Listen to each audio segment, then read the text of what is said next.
In the previous days, Sayadaw has spoken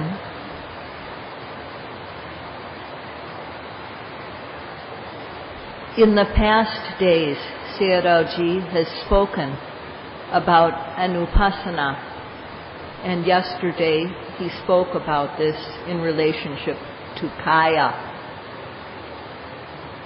So this big Rupa Kaya, repeated observation of Kaya is Kaya Anupassana.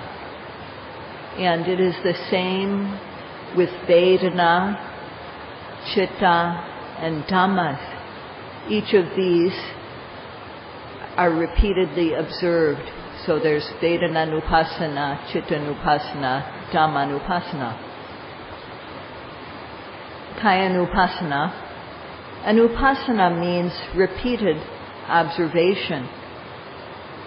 Where do we repeatedly observe?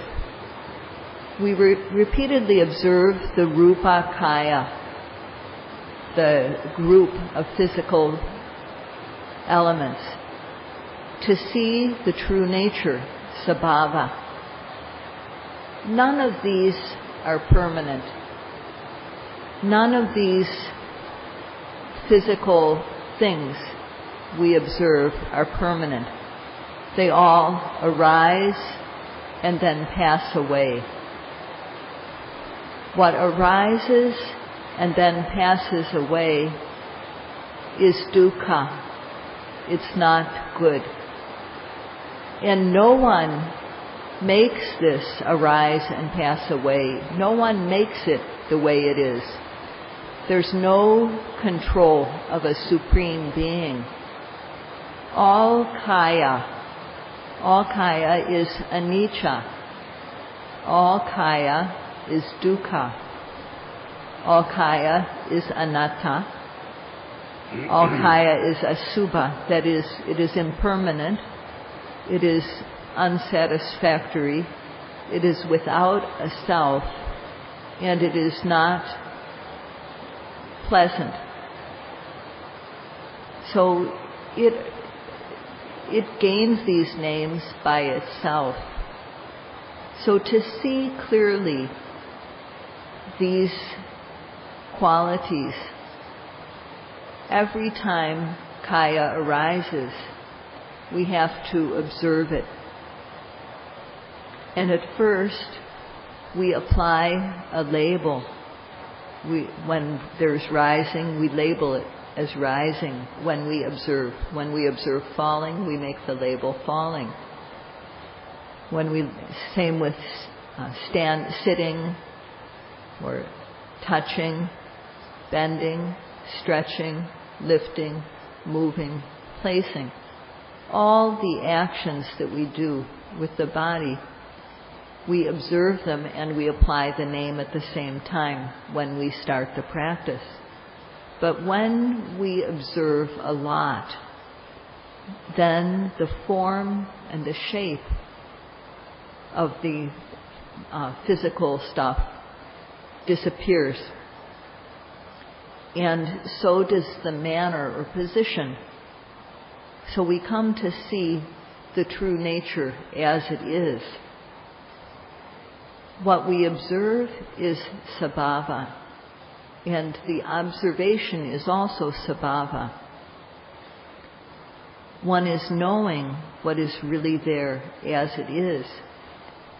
At that time, there's no more labeling needed. The object arises, and there's the knowing of it. The object arises, and there's the knowing of it. Just that. So, we have to observe the body repeatedly every time something arises in order to know sabhava. Today, Sayadaw would like to explain what are the components, what are the parts, or the essence of this repeated observation.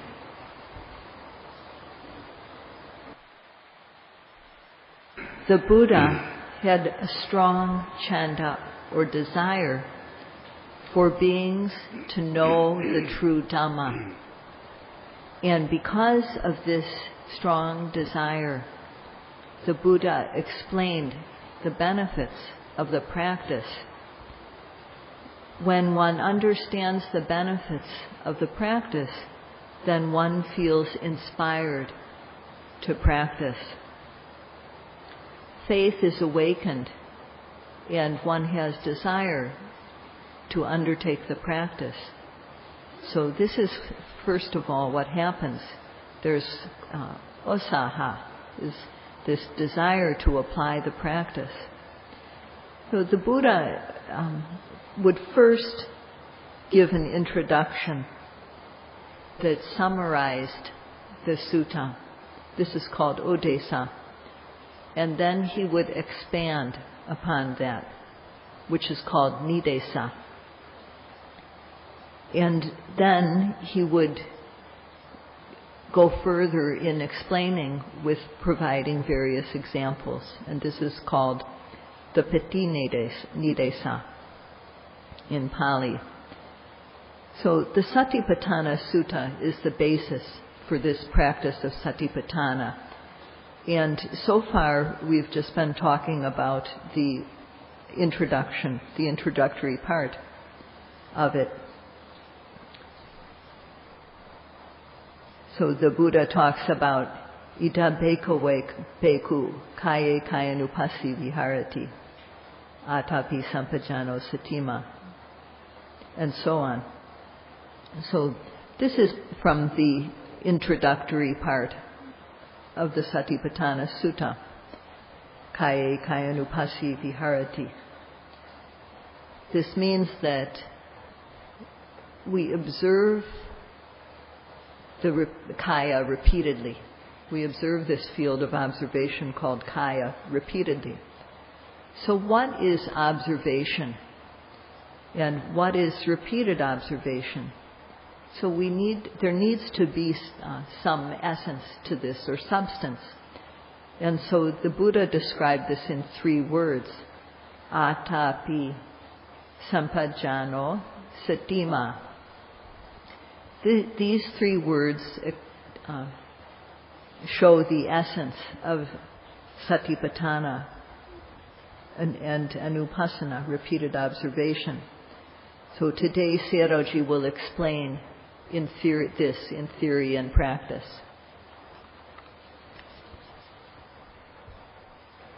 In the introductory Pali, the Buddha uses the word Anupassi, and from this word we get the word Anupassana. Anupassi describes a person. It's an adjective. And Anupassana is true nature. Anupassana is what is done, what the person with Anupassi does. So the essence of Anupassana is atapi and satima and sampajano. That means intense effort, virya, and steadfast mindfulness, steadfast sati, and clear discriminating knowledge. These 3 factors make up Anupassana.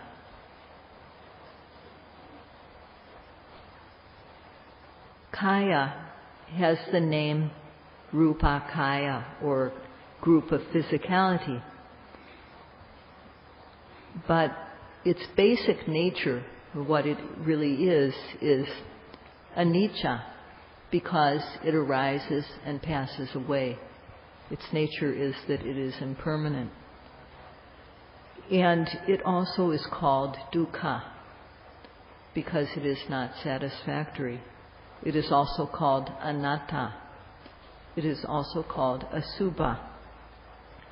So this kaya, this physical kaya, is like a person who has 4 names.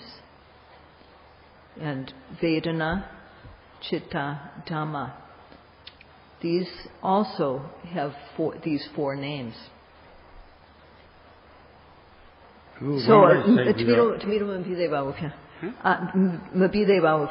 observation to see this kaya, which is both anicca, impermanent, dukkha, unsatisfactory, anatta, without a self, asubha, not elegant, not suitable. The observation to see it as it is what we are trying to do. We are trying to observe like this. And for this type of observation, we can't do it without some type of forces. We need to have some energies gathered together to do this. And the forces that we need to have observation are intense virya, intense effort, firm sati, and clear, distinct knowledge. It is said atapi. That means one with ardent effort, one with intense effort. When we say ardent, intense effort, that means that if we don't have that type of effort, then when we encounter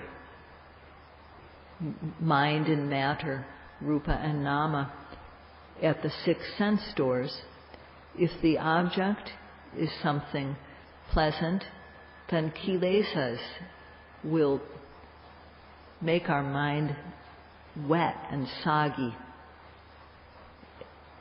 If it's something that can arouse anger, then kilesas will also make our mind damp. They will make our mind wet and soaked. So, and also if we don't observe at the moment of arising, there will be delusion. So moha also will be flowing like a river. So we have to have restraint in seeing, hearing, smelling, tasting, touching, thinking. And for this we need to apply ardent, intense effort. When we apply intense effort, ardent effort, then kosaja, the laziness, will not enter the mind. We can't let ourselves be slack. We can't have a mind that is kind of withdraws. Because if we do, then we can't have that type of slackness or withdrawing mind. We should have no fear for our life when we practice. So we need this type of ardent, intense effort. Without it, the dampness of kilesas will always be coming into our mind stream, into our being. To dry this up, to dry up the dampness of the kilesas, we need to have hot, ardent effort, and this is very important. Atapa virya, or this ardent effort, has the power to heat things up. It heats up and dries up the kilesas. We need to have this heat. So things that are hot, heat can dry up what is damp, moist, soggy, and eliminate the moisture. Practicing yogis are avoiding transgressions by keeping sila. They're avoiding gross kilesas. But there needs to be a method for protecting the mind. So we have to have part of protecting the mind is to put some energy into the mind. And the energy that we need to put in is that of virya, courageous effort. This effort, virya, can dry up the damp of the kilesas. And so to get this, we have to fill our minds with this virya.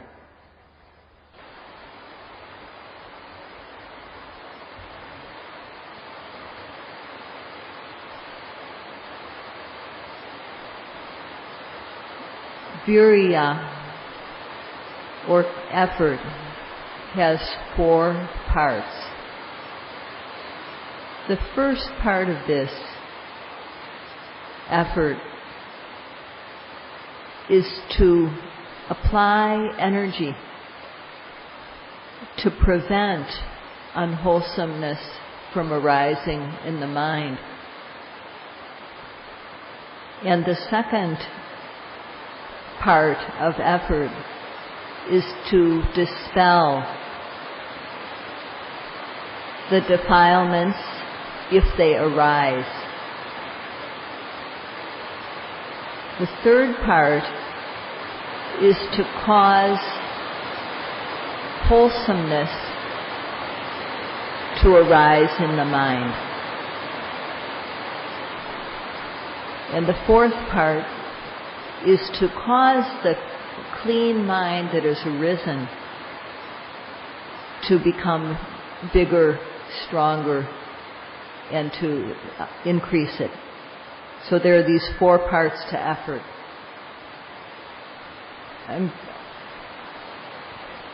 Atapi is the name that we use for this type of ardent effort. But it does 4 different things.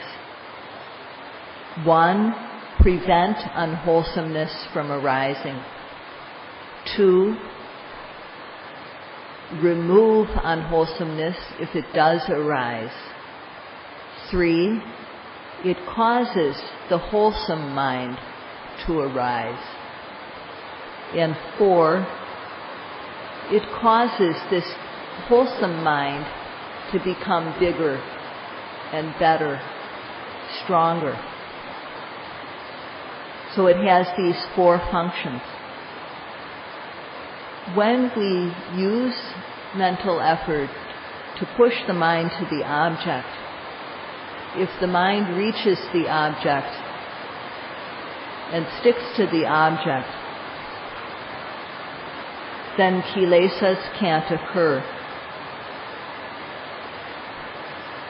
But then we have to do it again. We have to push the mind with virya to get to the object. We have to do this again and again so that kilesas don't come in. So each time we do this, the mind is clean. We create this clean mind by our first initial effort, and then we enlarge it. We make it occur again and again by repeatedly applying effort to observe the object, to get the mind to the object. And this is called, if you translate it literally, it means producing Dhamma energy. But it's the Burmese word for meditation practice. But you could say mental development or development of mental energy.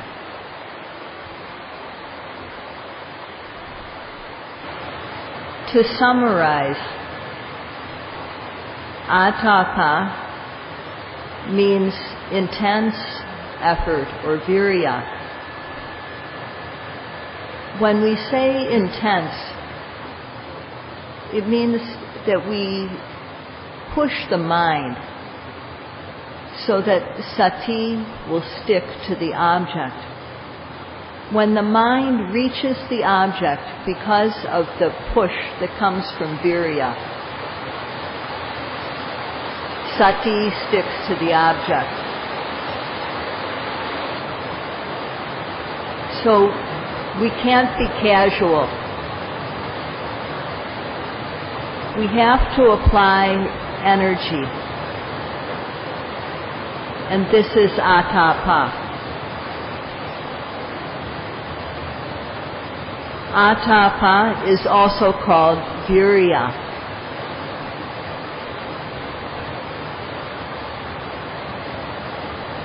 Virya means courageous effort. It means the effort that we make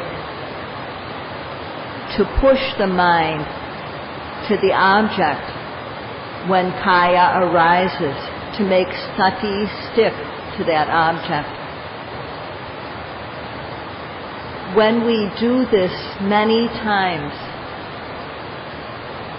this is Anupassana, repeated observation.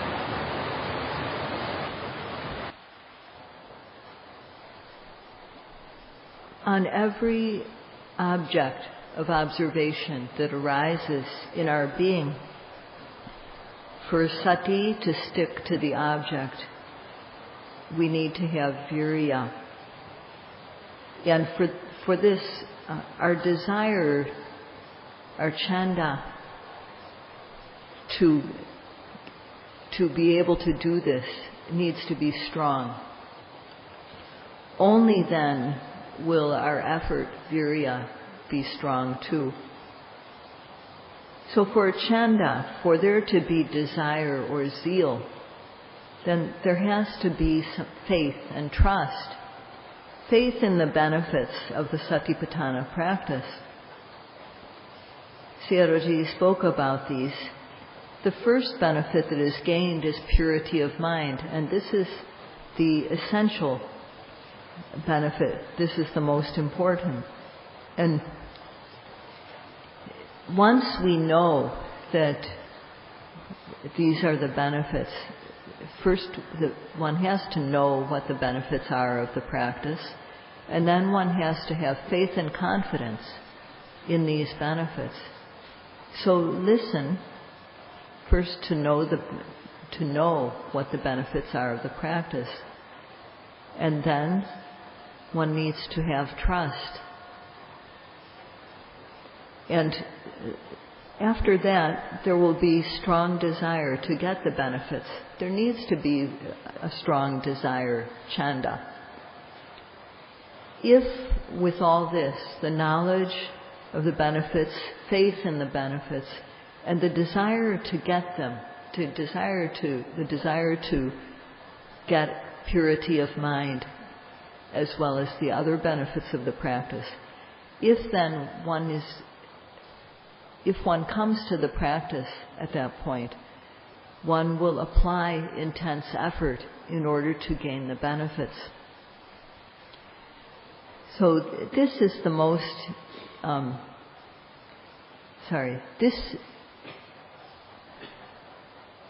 this should be there. This type of intense effort should be there based on understanding of the benefits of the practice, faith and confidence in the practice, desire to get the benefits, and strong effort. So the yogis who are practicing now should please look at yourselves and ask yourselves, do you understand what benefits this practice has? And do you have faith that these benefits are attainable? Do you have the desire to get the benefits, starting with purity of mind? So with this good basis, then effort without regard for one's life will occur with this good basis. So this factor is the most important factor of Anupassana, repeated observation. In the introductory Pali, the Odesa, the word jhana is not mentioned, but later in the Mega Nidesa, Vipassana jhana is implied, is indicated. Jhana has 5 or 6 parts, and these are vitakka, vichara, piti, sukha, ekagata, and upekkha.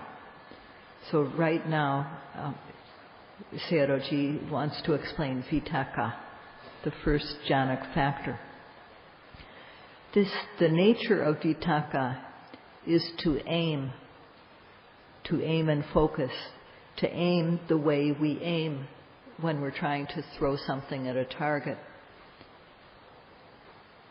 we need to have intense virya, the effort to push the mind to the object when the object arises. But sometimes our effort is weak, and then the mind doesn't reach the object.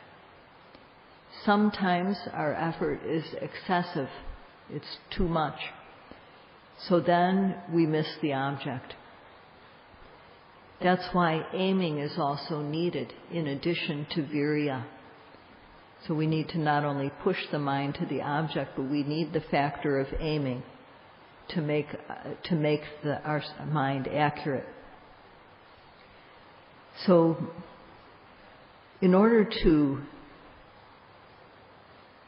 we need this in order to get the mind to the arising object, to make the mind concurrent with the object, to make it meet the object exactly. So this factor of vitakka, aiming, it makes the mind blossom. It makes the mind open and fresh. Tina mida, or sloth and torpor, makes the mind contract. It makes the mind shrink. But vitakka makes the mind open and it makes it blossom. So this jhanic factor of vitakka has to be there. And we also need intense effort to get the mind to the object. So these two, both intense effort to get the mind to the object and the aiming factor of vitakka, if these two are present, then sati will occur naturally. We don't have to do anything special to make sati occur if we have effort and aiming. When sati starts to become apparent, then the mind becomes concentrated. Naturally, samadhi arises. Again, we don't have to do anything special. Just keep on aiming and making effort. So what is important is to starting with the rising and the falling, to observe every arising object with effort to get the mind to the object, and aiming so that our mind is accurately placed on the object.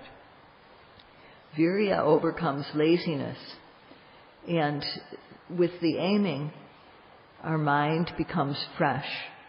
Our mind blossoms. So Sayadaw asked the yogis to ask themselves, are these two factors present? If they aren't, if virya and vitakka, effort to get the mind to the object, and aiming so that the mind is in focus, if these two factors are not present, then sati will not arise. Without sati, samadhi will not arise. Without samadhi, there will be no knowledge. So if yogis are taking a long time in the practice, it's because these two factors are not there. And this can be because of lack of faith in the practice, lack of desire to get the benefits. If one doesn't have faith, but lets doubt come in, if one reflects on, instead of just trying to observe with effort and accurate aim every time an object arises, then there's no way that knowledge will develop.